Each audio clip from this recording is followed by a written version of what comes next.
Gazette du Togo, une vision sur l'actualité togolaise et sur le monde. Audi Actu, vous y êtes et nous y sommes. Mesdames et messieurs, vous êtes en direct sur votre radio, la 96.3 Victoire FM, qui est également reçue sur le www.radiovictoire.fm, ou carrément vous rentrez dans Play Store, Google Play Store, et puis vous tapez Radio Victoire et vous téléchargez, et sur votre smartphone, disons votre téléphone portable, vous nous recevez 5 sur 5 comme si vous êtes avec nous en direct dans le studio. Notre invité de ce matin, c'est le pasteur Yohannes Bavon. Pasteur Yohannes Bavon, encore une fois, bonjour. Bonjour, Jochin. Voilà, vous êtes secrétaire général du Fonds des architectes de la République. Alors, ma toute première question, pourquoi le Fonds des architectes de la République? Nous avons commencé nos activités depuis un bon moment. Oui, je le sais. Depuis le commencement de la crise togolaise. Donc, il fallait que certaines personnes de certaines compétences à la matière se rassemblent pour essayer d'apporter leur pierre à la construction et à la solution qu'on cherche tous pour la crise politique togolaise. Donc c'est une initiative pour pouvoir aider à trouver une solution à la crise que traversait le pays, en tout cas que traverse le pays depuis le 19 août. Tout à fait. Et en plus, et accompagner les acteurs politiques, agir sur la scène politique également. Et jusqu'à aujourd'hui, notre travail n'a pas démérité sur la scène. Si vous dites agir et accompagner les acteurs politiques, en quoi faisant concrètement? Oui, tout à fait, en sensibilisant surtout le peuple togolais. Et aussi, plusieurs fois, nous avons eu à éclairer la scène politique par des analyses de nos techniciens et de nos experts en la matière politique, et permettant à chacun de mieux comprendre ce qui se passe dans notre pays et quels sont les pas possibles à prendre pour trouver la solution. Mais la crise s'enlise davantage, c'est-à-dire que le phare n'a pas encore joué pleinement sa partition, c'est pourquoi la crise s'enlise. Là, le problème, c'est que le phare n'est pas pleinement responsable de la solution qu'on devra trouver. Le phare ne peut qu'accompagner la situation et puis les acteurs en place, influencés par les sensibilisations, comme je venais de le dire, et aussi mobiliser le peuple afin que nous puissions aboutir à une fin favorable de cette crise.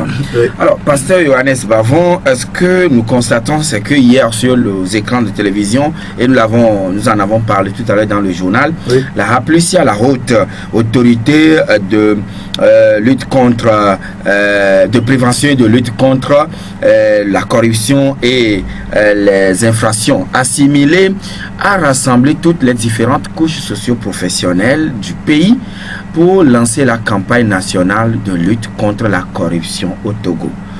Nous avons aperçu plusieurs pasteurs dans les rangs, donc des personnes invitées ou disons des convives hier.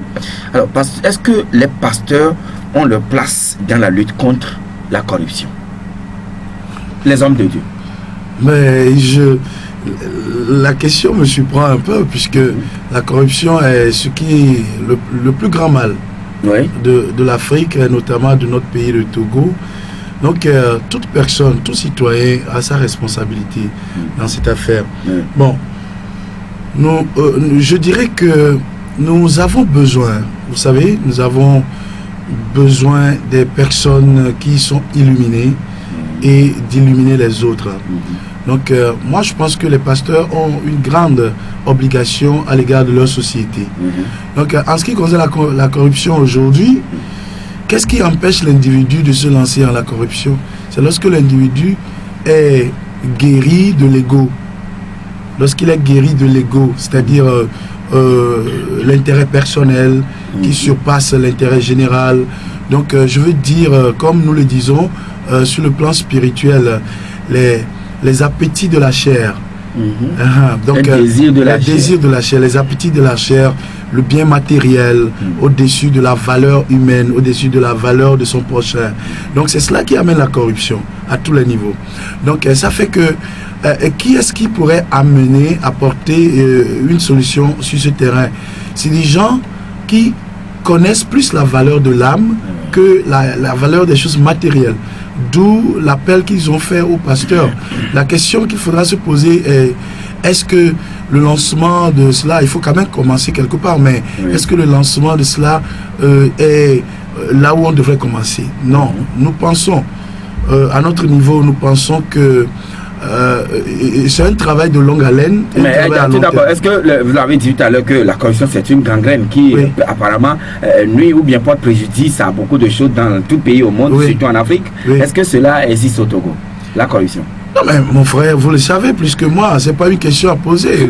Nous vivons cela tous les jours. Le problème ici, c'est de savoir par où commencer. La lutte contre la corruption. Et s'il faut lutter contre la corruption n'est pas à être luttée contre au milieu des citoyens, mais au sommet de l'État.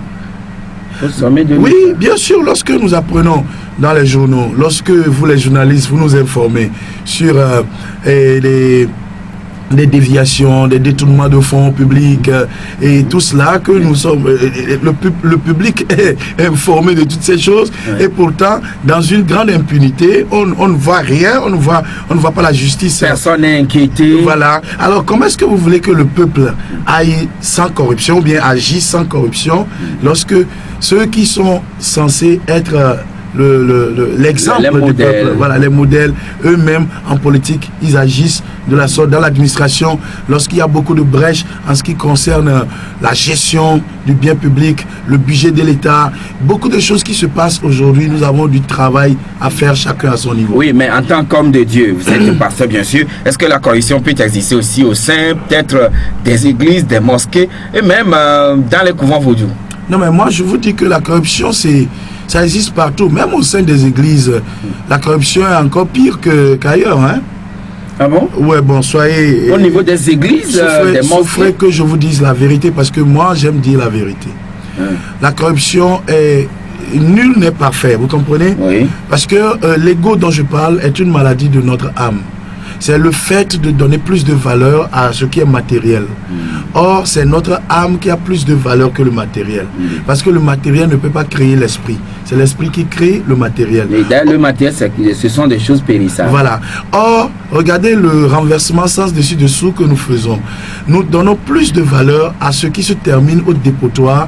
Et à cause de cela, en raison de cela, nous sommes prêts à tuer notre frère. Vous comprenez? Donc, c'est ça, c'est une maladie de toute âme. Et cela se trouve partout. C'est pourquoi, moi, personnellement, je n'aime pas accuser les gens. Je n'aime pas attaquer les gens. Parce que nous sommes tous dans une faute ou une autre en ce qui concerne cette situation. Ah oui. D'une manière ou d'une autre, tout le monde est concerné. Ou bien est mouillé dans cette affaire. Tout à fait. Parce que, à un certain moment, bon, vous allez imaginer, vous-même, vous êtes pasteur. Vous allez quelque part, vous avez envie d'être vite servi. Alors que vous savez que le monsieur là, il faut toujours lui graisser la patte. Et puis, vous lui graissez la patte pour vite partir.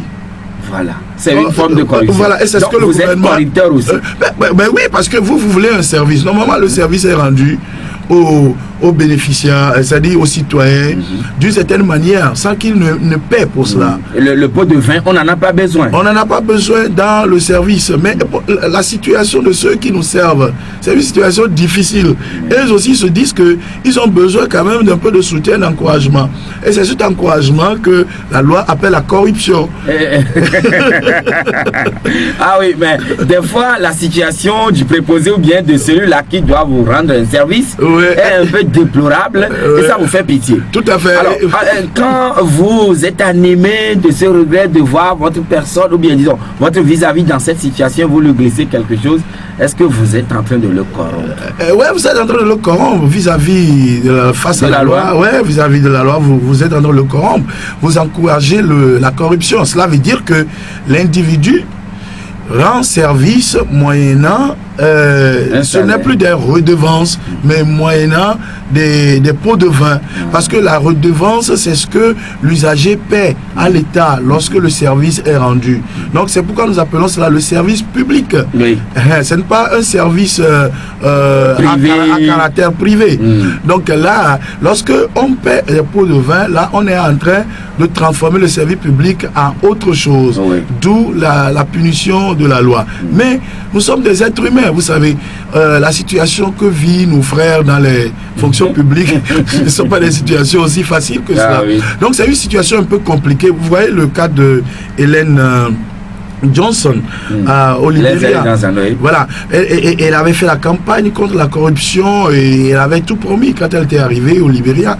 Elle n'avait pas fait grand-chose. Elle n'a pas pu. C'est en matière de corruption qu'elle a échoué le plus. D'ailleurs, parfois les politiciens utilisent la matière... Ça a été aussi le message de campagne de Georges Weah. On attend à voir. Ah oui.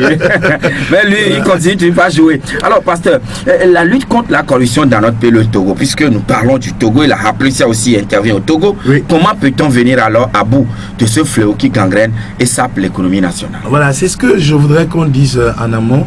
Et lorsque on parle de corruption, il faut savoir que c'est un système mental. C'est un comportement qui rentre dans les habitudes de chaque jour. Ça vient comme ça, naturellement. Personne n'annonce ou bien personne ne prêche cela, mais ça vient pas des comportements de chaque jour, petit à petit, surtout ceux que les gens, la grande majorité voient sur les écrans. Ils écoutent voilà, qui sont de grandes personnalités politiques surtout, mais qui agissent d'une certaine manière. Alors pour éradiquer cela, il va falloir que ça commence du haut d'abord. Il faudra que le haut donne beaucoup d'exemples. En second lieu, il va falloir que le peuple soit éduqué d'une certaine manière, à partir des écoles, sur les médias et à tous les niveaux. C'est comme ça que petit à petit, c'est un travail à long terme. C'est jamais un travail pour 2020. C'est un travail à long terme. 50 ans, 100 ans, et puis après, on voit que le pays change. C'est comme ça. Et donc là, toutes les différentes couches sociales doivent s'imbriquer dans cette lutte implacable. Oui, surtout lorsqu'il y a sensibilisation. Sur le plan scolaire, à partir du cours primaire déjà, donc il y a des livres. Et moi, je suis en train de donner l'exemple du mécanisme adopté par les Américains. Donc à partir du cours primaire, il y a les livres qui permettent aux enfants de comprendre que ce qui est d'intérêt général est supérieur, a plus de valeur que ce qui est d'intérêt personnel. On commence par changer la psychologie du peuple des citoyens, permettant à chacun de ne plus avoir peur pour ce qu'il va rater de gagner, mais plutôt d'être fier de ce qu'il va rendre comme service. Ah oui, voilà. Ah oui. Mais malheureusement, dans mon pays, le Togo, je voudrais citer comme par exemple les 600 millions de la CAN Gabon 2017 qui se sont volatilisés et jusqu'à aujourd'hui on n'a pas encore les traces de ce fonds et personne n'est inquiété. Entre-temps, ce sont les employés de la SNPT licenciés abusivement. On a débloqué 1 milliard quelque chose pour pouvoir les indemniser. Alors rapidement on ampute plus de la moitié et ceux-là sont restés dans le dénuement. Beaucoup de personnes sont déjà décédées. Et en dehors de ça, si on prend la route Lomé-Vaughan, en foin, voilà cette route annoncée pour être construite depuis 2015. Nous sommes en 2018, bientôt la fin. La route n'est toujours pas achevée. Alors, la Haplusia peut-elle véritablement inquiéter les gros poissons qui font des détournements ou qui s'adonnent à cœur joie et impunément à la gabegie financière? Ouais, mon frère, la réalité c'est que la politique utilise n'importe quelle arme pour venir à bout de ses objectifs. La lutte contre la corruption peut être une lutte juste et tout comme ça peut être une arme contre certaines personnes. Vous comprenez? Là, en politique, on utilise souvent la lutte contre la corruption pour éliminer certaines personnes. Nous avons vu le cas au Sénégal tout dernièrement, lorsque le maire de Dakar a été éliminé de la course par la même commission de lutte contre la corruption et tout. Entre-temps, le fils de Abdoulaye Wade a été jeté en prison. Voilà, vous avez bien compris. Donc vous voyez, c'est comme ça. Mais ici, je pense que c'est une bonne initiative. Il faut commencer quelque part.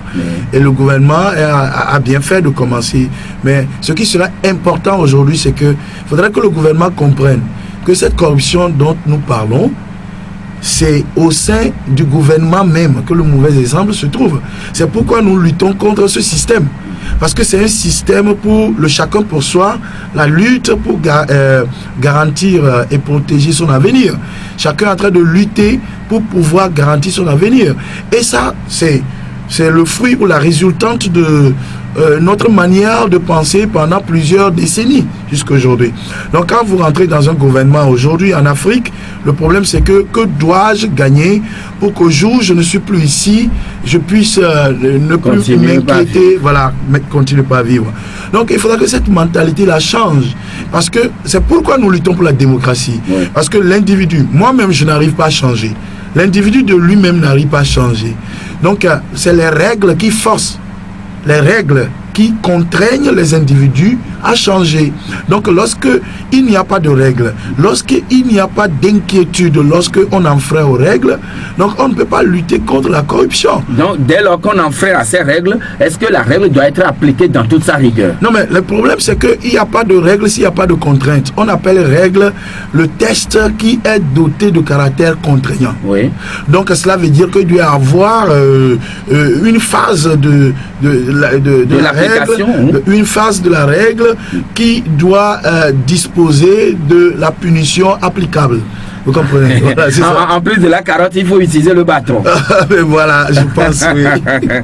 Alors, je pense que autre chose qui également préoccupe les Togolais ces derniers temps, pasteur Bavon, c'est que les gens sont en train d'utiliser ce que nous appelons, ou disons, nous avons remarqué que les Togolais utilisent des matériels et produits périmés. L'utilisation des matériels et produits périmés, et la LTDH, Ligue togolaise des droits de l'homme, demande à la justice d'ouvrir une enquête pour situer les responsabilités de chacun. Vous aussi, nous tous, nous sommes des malades potentiels.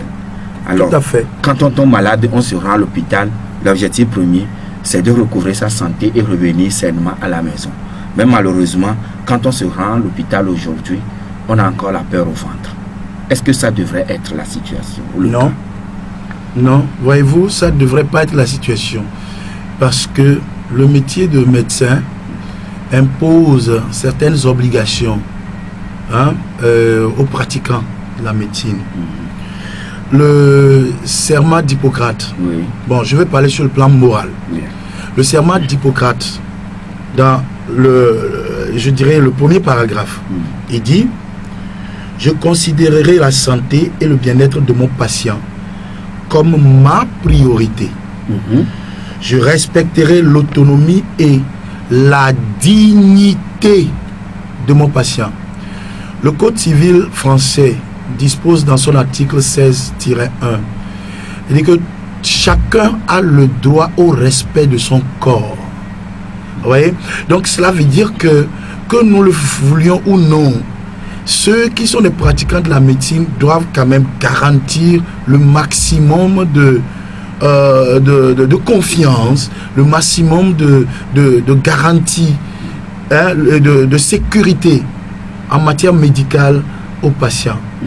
C'est scandaleux sur le plan moral, c'est scandaleux. Lorsque nous avons lu l'article sorti dans la presse alternative, au niveau du phare, personnellement, oui. On s'est rassemblés, on a dit mais qu'est-ce qu'on peut faire en ce qui concerne ce sujet? Donc au niveau du phare, nous avons vu que le peuple sera très scandalisé. Scandalisé, excusez-moi. Le peuple sera très scandalisé dans la mesure où lorsque je mets mon corps dans les mains de quelqu'un, je dois quand même avoir la confiance que cette personne en prendra bien soin. Oui. Ce qu'on m'inocule, ce qu'on injecte dans mon corps, ce qu'on implante dans mon corps, la personne doit être sûre que et cela a la qualité supérieure. Oui. Non, mais vous imaginez que on se fie, c'est ce qu'on disait tout à l'heure, on se fie de la valeur humaine et on donne la plus de valeur au gain matériel que on arrive jusqu'à violer sa propre conscience et à implanter à son prochain quelque chose qui a une qualité défectueuse. Très douteuse. Voilà, c'est ça qui scandalise. Bon, donc dans cette affaire, je ne sais pas si vous voulez que j'explique encore. Oui, dans cette affaire, il y a l'aspect moral et l'aspect judiciaire. Oui, l'aspect moral, vous en avez parlé. Et maintenant, l'aspect judiciaire, puisque la LTDH aussi interpelle la justice. Ouais. Sur le plan judiciaire, oui. il y a ici la responsabilité de l'État lui-même et la responsabilité personnelle des médecins et de ceux qui sont impliqués dans cette affaire. Bien, la responsabilité de l'État se trouve dans la faute dans l'organisation du service médical. Parce que la médico-vigilance incombe à l'État. Ça incombe à l'État? La médico-vigilance incombe à l'État, c'est le service de l'État, la médecine. Il y a là, tout produit qui rentre dans ce pays doit être contrôlé par l'État. Et l'État a les moyens? L'État a les moyens, c'est pour cela que l'État existe. Ça fait partie de ses fonctions régaliennes. Bien. L'État doit forcément contrôler tout produit qui rentre dans le pays parce que c'est l'État qui a le devoir de protéger les citoyens. Donc, je ne sais pas comment ces individus sont parvenus à faire rentrer dans ce pays des produits, matériels, des implants périmés. Bon, mais ça, de qualité douteuse. C'est la faute à l'État. Il faut reconnaître ça. Donc, la responsabilité. Est-ce que les citoyens ont le droit de porter plainte contre l'État, contre X? Avant d'y arriver, oui. C'est-à-dire que ce ne sera pas contre X, ce sera contre l'individu connu. On porte plainte contre X lorsque on ne connaît pas l'auteur de la faute. Ah, d'accord. Ici, l'auteur de la faute est connu. L'État a sa responsabilité en jeu. Pourquoi? L'État a l'obligation de contrôler les matériels utilisés par son service médical. L'État a l'obligation de bien organiser le service médical afin que un individu qui n'ait pas la compétence ou bien qui ne s'y connaît pas, ne vienne pas exercer ce service-là et mettre en danger la santé des citoyens. Bien. Voilà, je pense qu'on comprend pour le cas de l'État.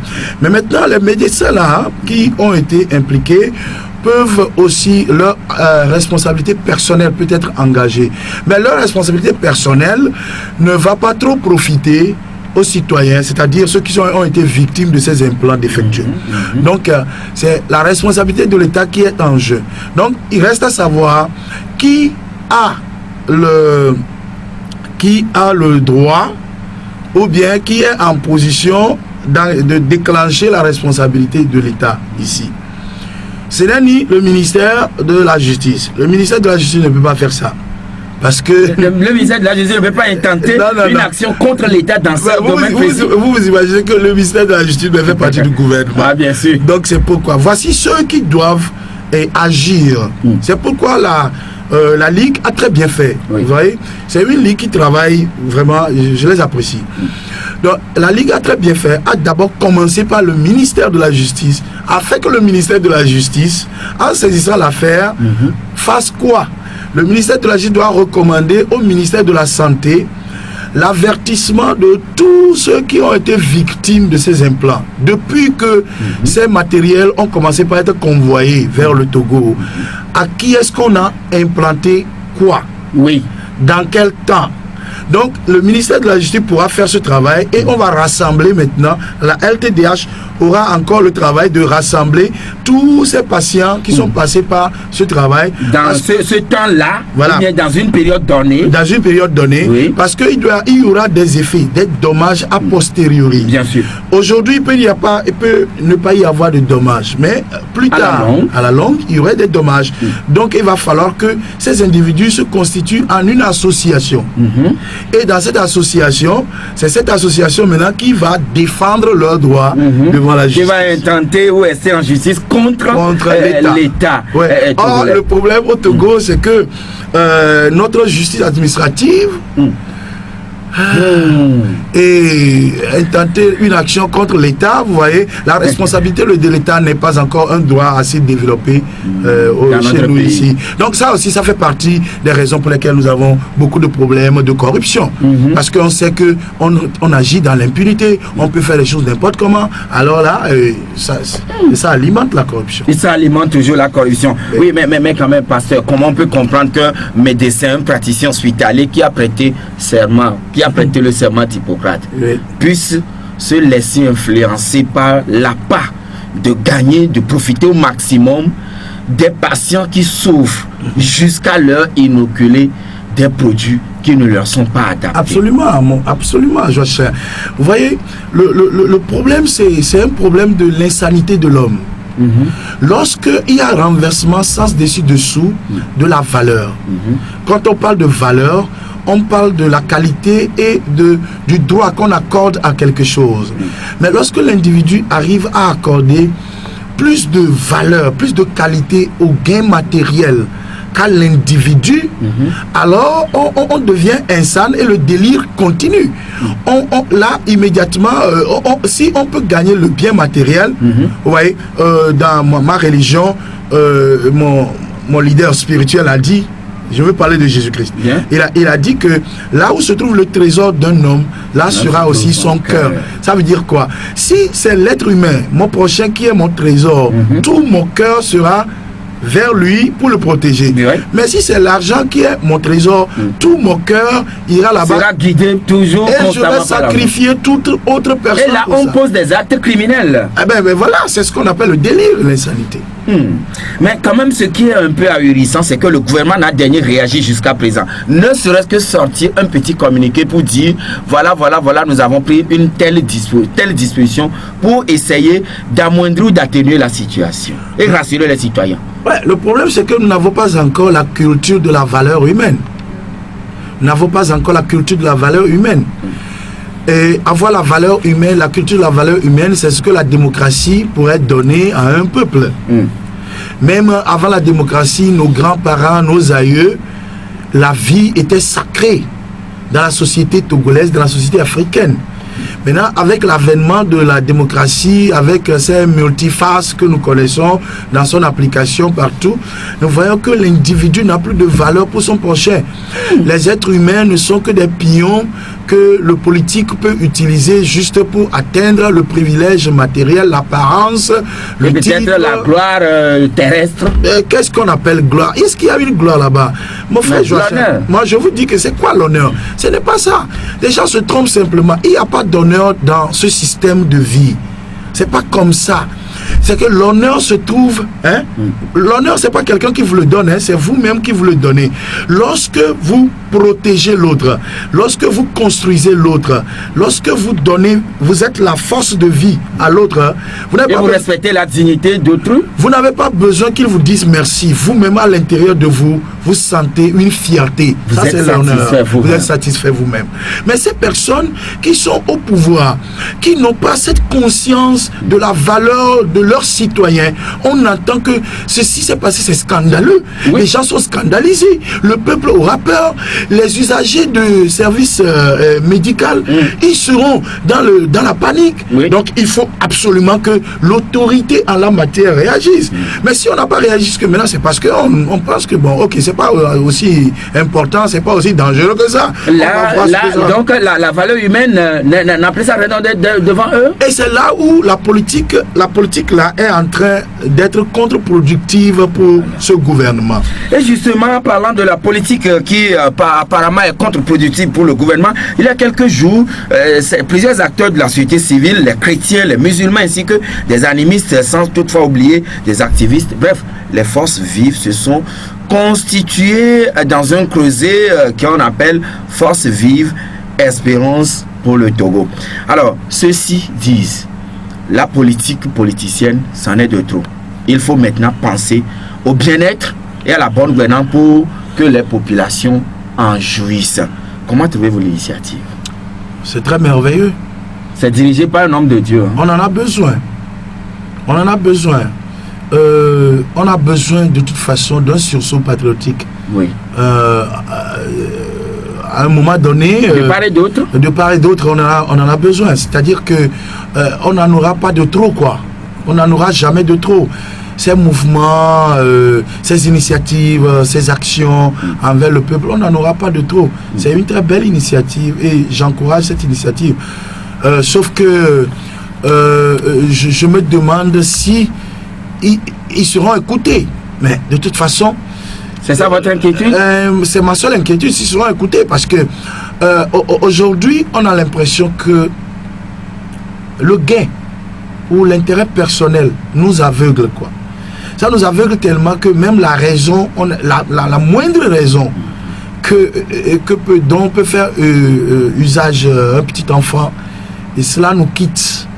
Vous voyez, ça nous quitte, et surtout lorsqu'on rentre en politique et qu'on rentre en politique pour gagner un titre, pour gagner un poste, pour être élu, pour être reconnu, pour gagner de l'argent et tout cela, alors la raison nous quitte automatiquement. Pasteur, le Togo a connu une crise très profonde depuis le 19 août à ce jour. Oui.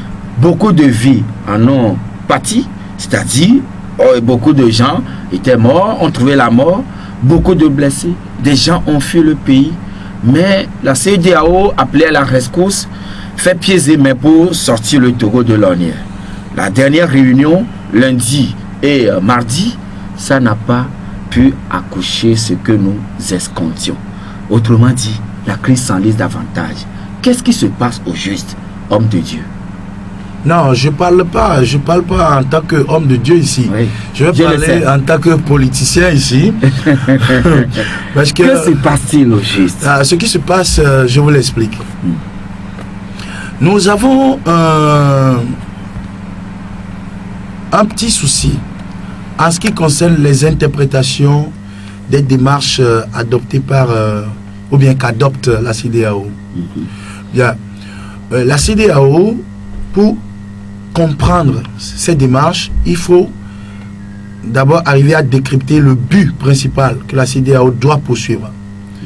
Le but de la CEDEAO ne peut pas constituer à renforcer le pouvoir de Faure Gnassingbé, parce que ce pouvoir a assez duré dans la sous-région et dans la région CEDEAO, et la CEDEAO en est consciente. Elle était là en 2005 pour régler les différends entre les protagonistes lorsque le président Faure devait prendre le pouvoir. Ouais. Donc aujourd'hui, la crise du 19 août a réveillé encore les forces vives de la CEDEAO. La communauté internationale a trouvé une fois et pour toutes une solution. Et la seule solution, c'est, et le président Macron l'avait déjà dit, c'est organiser des élections crédibles, transparentes, c'est-à-dire des élections exemptes de fraude, pour permettre une élection d'une personne que la majorité aura choisie. Autrement dit, pour que le statu quo ne soit plus n'ait plus droit de citer. Ce que moi je vois, c'est que c'est clair quoi. Le but a déjà été donné à la CEDEAO. Le président Macron l'a dit à Accra. Ils l'ont tous répété. Le G5 a envoyé un communiqué nous fixant dans le même but. Donc la CEDEAO n'est pas ici juste pour faire du n'importe quoi. C'est pas pour la mascarade. La CEDEAO est là pour organiser des élections crédibles et transparentes en vue d'une possible alternance. Cela signifie que Faure pourrait encore gagner en 2020 s'il se présentait, ou une autre personne qui venait au pouvoir. Mais d'une manière, le but de la CEDEAO, c'est de démontrer au monde entier qu'il y a eu des élections transparentes et crédibles, exemptes au maximum de fraude. Oui, mais certains lecteurs pensent déjà que, analystes avisés, pensent que la CEDEAO est en passe d'échouer sa mission. Ce sera trop tôt de dire ça. Et puis, ce ne serait pas une bonne analyse dans notre cas d'espèce. La raison est que lorsque la feuille de route a été vulgarisée, nous avons compris qu'il fallait aller étape par étape. Là où, au niveau du phare, le Front des architectes de la République a rassemblé la dernière fois, le mercredi, ses techniciens en la matière, et nous avons commencé par faire des analyses. On a compris que il y a certaines choses qui sont très importantes. La première chose importante, c'est l'affaire de la CENI. La CEDEAO devra toucher à cela parce que c'est l'institution fondamentale qui devra décider de la transparence et de la crédibilité des élections. Or, il appartient à certaines personnes qui doivent en avoir la compétence. Et ceux qui en ont la compétence, c'est les deux facilitateurs choisis par l'OIA, la communauté internationale. Les émissaires qui ont représenté les deux facilitateurs n'en avaient pas la compétence. Ils ne pouvaient pas faire ça la dernière fois. Et ils l'ont exprimé. Très bien. Donc le ministre Camara a été très clair là-dessus, que le problème de la CENI trouvera sa solution. Mais oui, qu'est-ce que cela sous-entend? Qu'est-ce qu'il voudra insinuer par là? Ça trouvera sa solution. Cela veut dire que lorsque les facilitateurs seront là, dans la semaine du 20, donc il va falloir que là où chacun émet des réserves, que ces réserves-là soient clairement exprimées et que les solutions soient trouvées là-bas. Il faudrait que les brèches soient colmatées. C'est quoi le problème au juste? Il faudra expliquer aux gens ici qu'il est question de la qualité politique des gens qui sont représentés dans la CENI. La composition de la CENI, telle que proposée par l'APG, n'est pas mauvaise en soi. Mais ceux-là qui vont maintenant représenter ou qui seront les membres de la CENI, ils ont quelle qualité? Ils sont de quel bord? Le bord du pouvoir en place ou le bord de l'opposition? Si le pouvoir en place, en fin de compte, a une large majorité là-bas, alors le danger est qu'il y aurait des règles ou des lois électorales qui se passeront. Lorsqu'ils vont délibérer, ces lois passeront et il n'y aura que de l'arbitraire. Là, et la méfiance et la crispation sera toujours de mise au sein de cette CENI. Pourquoi pas? Oui, mais maintenant, est-ce qu'on doit penser maintenant à la recomposition totale de la CENI? Parce que, Bavon, avant de répondre, nous allons marquer la pause et on va revenir tout de suite. Arrivera pasteur Johannes Bavon, qui est le secrétaire général du Front des architectes de la République. Alors, pasteur Bavon, tout à l'heure, nous parlions de la situation de la crise sociopolitique togolaise et nous étions sur la CEDEAO, que d'aucuns sont en train de dire déjà, est-ce que cette institution ne serait pas sur le point d'échouer dans la résolution de la crise dans notre pays? Et vous y répondiez. Je vous remercie. En fait, ceux qui sont dans l'inquiétude en ce qui concerne les démarches adoptées par la CEDEAO jusqu'alors, ils ont raison de s'inquiéter parce que nous voulons avoir des preuves palpables que la CEDEAO n'est pas en train de nous mener dans un marché de dupes. Comme Maître Agbouébol a dit. Maître Agbouébol avait dit la dernière fois. Et ils ont parfaitement raison. D'abord, en allant dans cette réunion de mardi, vous allez constater que nous tous, on était dans une grande attente. Bien sûr, l'ensemble de la population. Voilà. En ce qui concerne en la matière de la CENI, cette affaire CENI et tout. Et puis, on s'attendait à un chronogramme bien fixé. Tel qu'eux-mêmes, ils avaient promis le 8 août quand ils étaient à Lomé. Oui, tout à fait. Ouais, le problème ici, c'est que, revenons sincèrement à la chose. Le problème ici, c'est que tous les acteurs politiques, nous sommes tous surchauffés pour voir le problème résolu. La CEDEAO n'ira pas dans la même émotion que nous. La CEDEAO... Même émotion. Ouais. La CEDEAO ne sera pas dans la même émotion que nous. Oui. Elle a l'obligation de résultat. Elle a l'obligation de résultat à l'égard du peuple togolais et comme rapport à rendre à la communauté internationale. Vous comprenez? Donc, en tant que, dans cette position-là, en tant que organisation internationale, elle doit fonctionner par des règles diplomatiques. Toujours diplomatie. Non, pourquoi ne pas dire, en tout cas appeler chat? Non, écoutez, nous sommes en politique et la diplomatie est le grand frère de la politique. La diplomatie fonctionne d'une certaine manière. D'abord, je vais parler sur le plan juridique. Bien. Ce qui est important, c'est que ceux qui étaient là la dernière fois n'avaient pas la compétence de résoudre le problème de la CENI. Bien. Parce qu'ils n'ont aucune responsabilité à embrasser. Ils n'avaient pas cette prérogative. Voilà. Maintenant, c'est pourquoi ils ont dit que les facilitateurs eux-mêmes, ils viendront pour cela. En dehors de ça, ceux qui sont venus faire, moi je crois qu'ils ont parlé plus que l'acte qui leur ont été, les actes qui leur ont été confiés. Ils ont dit, nous viendrons avec des tels chronogrammes et tout. Et la CEDEAO doit être très sensible dans ce qu'elle dit maintenant et dans ce qu'elle fait.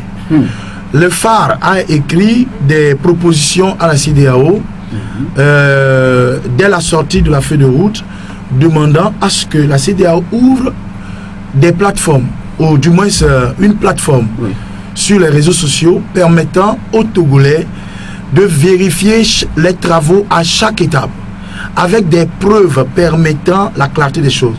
Lorsque nous parlons, ils sont en train de dire la venue des... Ils parlent de la venue des experts. Ces experts, les Togolais doivent savoir quelles sont leurs qualités. Ok, la coalition a demandé leur CV. Voilà, et la coalition a très bien fait. leur CV, on doit avoir leur parcours, on doit savoir est-ce qu'ils sont des fraudeurs, est-ce qu'ils sont des voleurs, est-ce qu'ils sont des corrompus, tout ça. Et la coalition a le droit de récuser. Oui, mais si on demande le CV de ces experts électoraux, alors, monsieur Bavon, est-ce que cela ne sous-entend pas que dès lors on va se sentir, ils sont un peu proches de tel. Alors là, ça peut aussi commencer par créer un peu de la crispation. Ouais, moralement, ça peut donner l'image de suspicion à l'égard de la CEDEAO.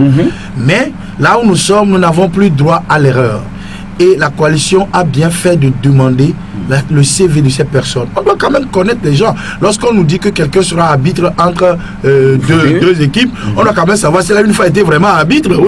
Donc, ce n'est pas encore une faute juridique de demander la qualité ou la compétence de l'individu qui viendrait comme expert en cette matière. Donc, en demandant cela, seulement, moi, je ne souhaiterais pas que la coalition perdre encore le temps, traîne les situations sur cet aspect.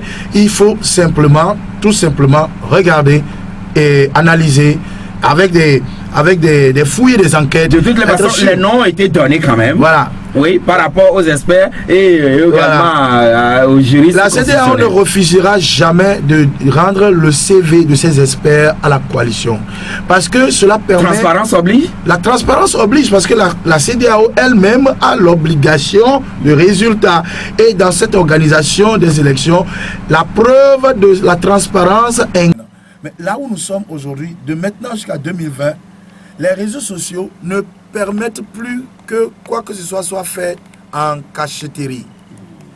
La réalité est que même s'il y a eu des gens qui sont achetés parmi les experts, parce que moi j'ai entendu certaines personnes dire que ouais, tout le monde a un prix et que même les experts là, on sait qu'on les achètera. Écoutez très bien, le pouvoir en place a le pain sur la planche, la CEDEAO a le pain sur la planche, parce que, qu'on le veuille ou non, quel que soit ce qu'on aura acheté, il y aura toujours fuite. Oui. Vous comprenez? Vous êtes très sûr qu'il y aura toujours fuite? Je vous assure qu'il y aura toujours fuite dans la mesure où le monde entier est d'accord aujourd'hui que la CEDEAO trouve la solution d'alternance au Togo. Ça, c'est le premier point. Le second point que nous oublions souvent au Togo, c'est la nation des deux facilitateurs, la nation ghanéenne, la nation guinéenne. Mais la nation la plus importante, c'est la ghanéenne. Nana est en train de faire son premier mandat et a son deuxième mandat à préparer. Or, les Ghanéens et les Togolais sont comme une seule famille. Et les Ghanéens, vous avez vu comment ils ont supporté pendant cette période de crise.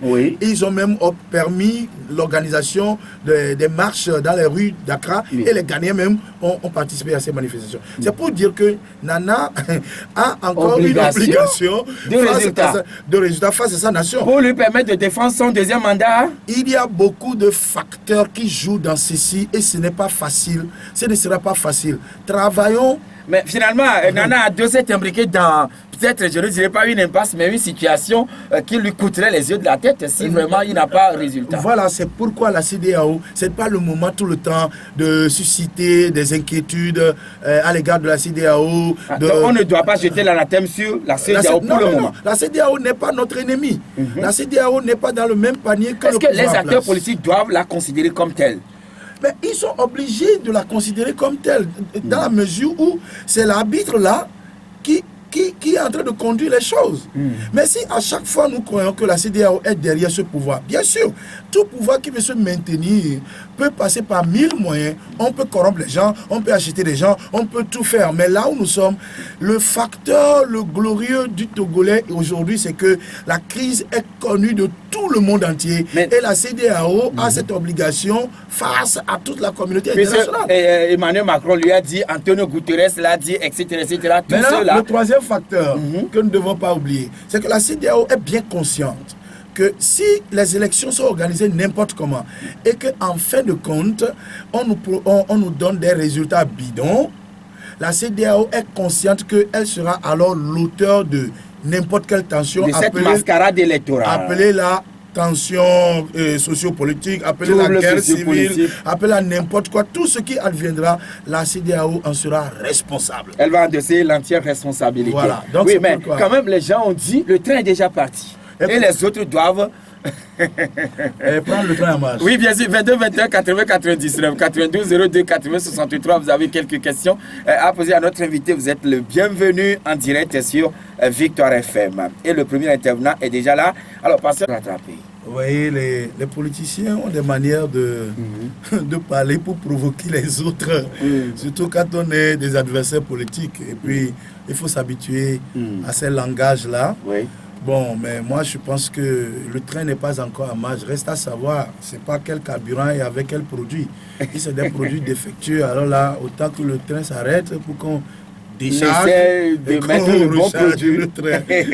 Voilà ça. Oui, ça rigole, mais quand même, c'est une analyse. Et nous allons prendre monsieur Ali qui est à l'écoute, pardon, qui est en direct. Ali, bonjour. Bonjour. Oui. Monsieur Yossin. Oui. Quand tu voulais parler, laisse-moi parler. Et même si tu es de l'autre côté, laisse-moi parler défendu ce que je voulais parler. Je ne suis d'aucun bord, s'il vous plaît. Je vais aller à ma question. Monsieur le pasteur, il y a un bâtiment. Et le bâtiment, il a des fissures. Il a constaté des fissures sur le bâtiment. Et tu n'es pas content de ces fissures parce que tu risques que ça peut faire un problème. Tu as appelé un architecte ou bien un ingénieur. Arrivé là, faire le constat sur le bâtiment. L'architecte te dit non, ton bâtiment là, il vous fait de renforcement. Et toi, tu dis, moi j'avais voulu, là je ne veux pas casser. Non, il ne va pas que c'est bon. Il vous fait des renforcements. Bon, le mot renforcement, je veux comprendre le mot renforcement sur ce que je viens de le dire. Parce que le renforcement, ça veut dire quoi? Casser tout veut dire quoi? Merci. Merci, monsieur Ali. Vous êtes satisfait, vous vous êtes prononcé. Et nous allons prendre monsieur Gado derrière lui. Bonjour. Bonjour, oui. Bonjour à votre invité. Bon, moi, je sais que le n'ira pas. Bon, voilà, dans notre pays, on est... Non, le micro est trop proche de votre bouche et on n'arrive pas à enlever un peu. Il y a même de préparer une élection frauduleuse. Est-ce que ça ne compte pas d'après moi? Merci, bonjour. Visiblement, je n'ai pas très bien saisi le fond, puisque le téléphone, ou disons le combiné, était trop proche de votre bouche. Alors, monsieur Bozambo, bonjour. Oui. Bonjour à vous, monsieur Bozambo. Je voudrais demander quelque chose de votre part à toutes les églises. Parlez un peu plus fort, s'il vous plaît. Je voudrais demander quelque chose à votre part à toutes les églises du Togo. Par exemple, si vous êtes sacrifié une seule dimanche, que personne n'ira pas à l'église au Togo et tout le monde va se concentrer dans son chambre et prier dans son chambre. Une seule dimanche, on va boycotter à l'église.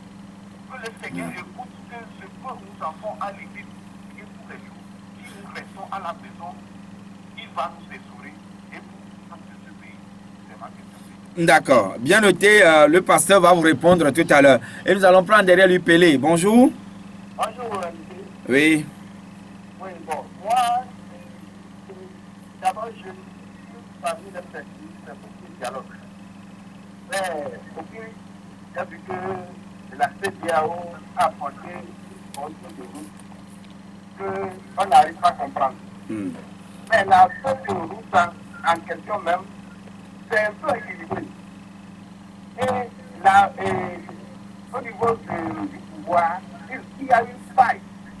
C'est-à-dire, l'autre côté, c'est la CENI. Parce que la CENI a été créée par un décret présidentiel.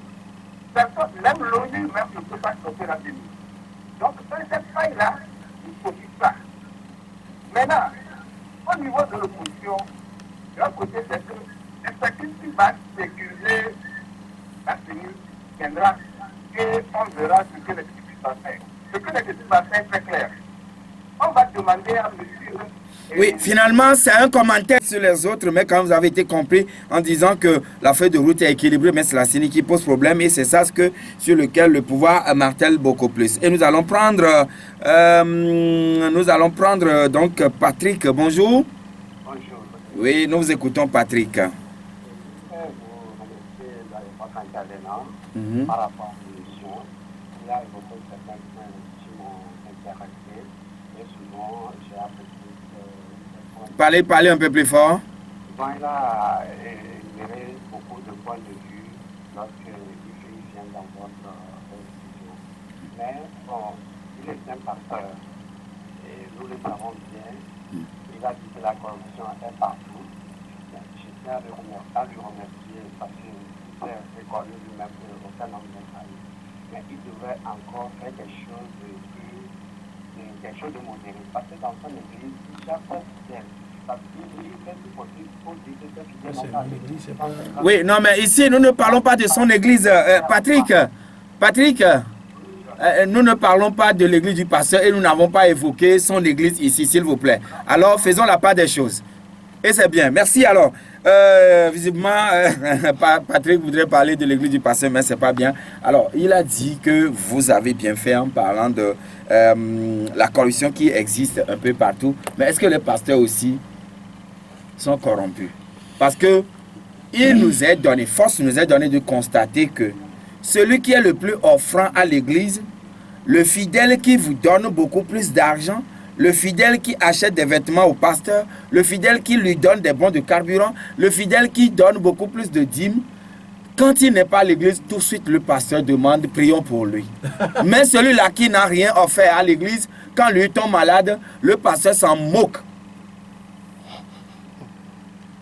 Oui. La question à vous.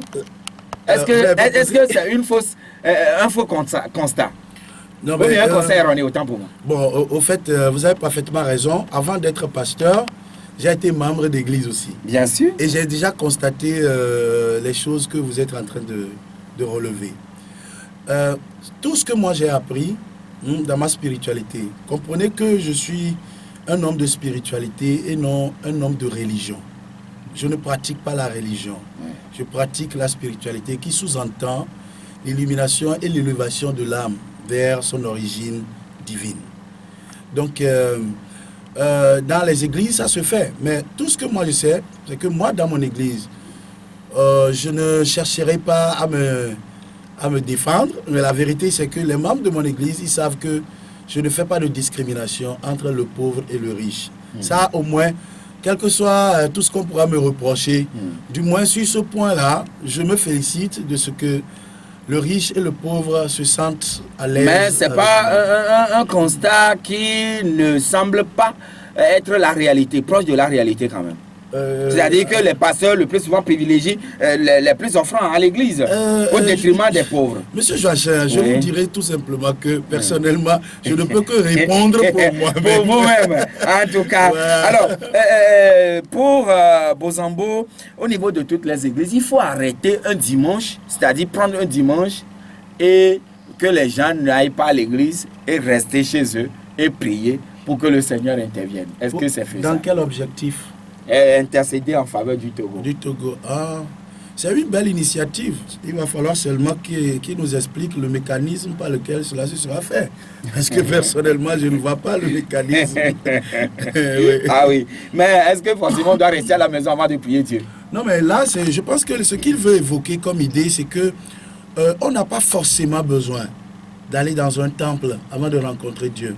C'est pourquoi Jésus avait dit, vous dites que nous devons adorer à Jérusalem. Vos grands-pères disent que ça doit être sur les montagnes de Samarie. Mais aujourd'hui, vous devez comprendre que l'heure vient et elle est déjà venue, où on n'aura pas besoin d'aller adorer sur une montagne ici ou là, mais les vrais adorateurs adoreront Dieu à l'intérieur d'eux-mêmes, en esprit. En esprit, en vérité. Alors, Ali lui dit, si vous avez un architecte, comme peut-être votre sigle le dit, et puis vous l'appelez et il trouve que le bâtiment là, il faut plutôt le renforcer. Et quelqu'un d'autre vient, il dit non, plutôt il faut casser. Qu'est-ce qu'il y a lieu de faire? Or, le bâtiment est là, déjà sur pied. Oui. Faut-il le renforcer? Faut-il casser? Est-ce qu'il fait allusion à la CENI? Bien sûr. S'il fait allusion à la CENI, reste à savoir... Qu'est-ce que renforcer? C'est la question précisément. Renforcer ne veut pas dire démolir. Renforcer, c'est retenir ce qui est profitable et enlever ce qui est défaillant et ajouter les éléments dont l'immeuble a besoin pour sa solidité. Donc même les piliers, on peut renforcer le pilier, casser et rebâtir. On renforce même les fondations. On renforce même en architecture, on renforce même les fondations. Sans pour autant démolir tout l'immeuble. Bon, mais c'est comme ça, parce que si on veut à l'architecte de voir, dans ce cas de figure, c'est les deux facilitateurs. Et avec tous leurs experts, c'est à eux de voir s'il faudra recomposer toute la CENI. Mais la réalité, c'est que si nous voulons aller dans cette polémique, on risque de perdre le temps. Moi, à notre niveau, au niveau du phare, nous pensons que c'est la qualité des personnes, la qualité politique des personnes qui cause problème. Donc ce qu'il faudra faire, d'accord, ce qu'il faudra faire, c'est de tout faire pour que chacun, qu'on adopte la position de jury, comme dans un procès criminel. Donc chaque partie récuse ou retient, d'accord, après les 5 que tout le monde se retrouve dans la CENI. Qu'on se retrouve dedans, mais que celui-ci, on sache qu'il est du bord d'unir et non qu'il prétende être du bord de l'opposition. Alors qu'il ne l'est pas fondamentalement. Ça. Pasteur, nous sommes à la fin de l'émission. Je vous remercie beaucoup. Merci à vous aussi d'être venu chez nous. Voilà, d'autres occasions nous permettraient de revenir encore certainement sur d'autres sujets. Mais je pense que ce sera avec plaisir. Vous allez répondre à notre invitation. Ouais, ce sera toujours un privilège pour moi. Merci. Voilà, messieurs, dames, c'est fini. Mesdames et messieurs, pardon, c'est fini pour aujourd'hui. Mais ça a été. Merci. Merci pour l'accompagnement technique. Alors, Jacob Arama va vous retrouver tout à l'heure sur le coup de 8h30 pour le journal en EV. À 13h, Gilda Sadjakoto vous tiendra en haleine avec des confrères journalistes pour le décryptage de l'actualité. N'oubliez pas, demain samedi, à partir de 10h, l'heure du week-end, le grand déballage de la semaine, ce sera avec un acteur politique. Soyez toujours nombreux à l'écoute pour nous recevoir 5 sur 5 chez vous. Excellente journée à toutes et à tous. La Gazette du Togo, une vision sur l'actualité togolaise et sur le monde. Rejoignez-nous sur le www.lagazettedutogo.com ou sur nos comptes Facebook, Twitter et YouTube. Pour tout contact, écrivez à contact@lagazettedutogo.com ou appelez le 92 80 88 53. La Gazette du Togo, c'est l'information en continu.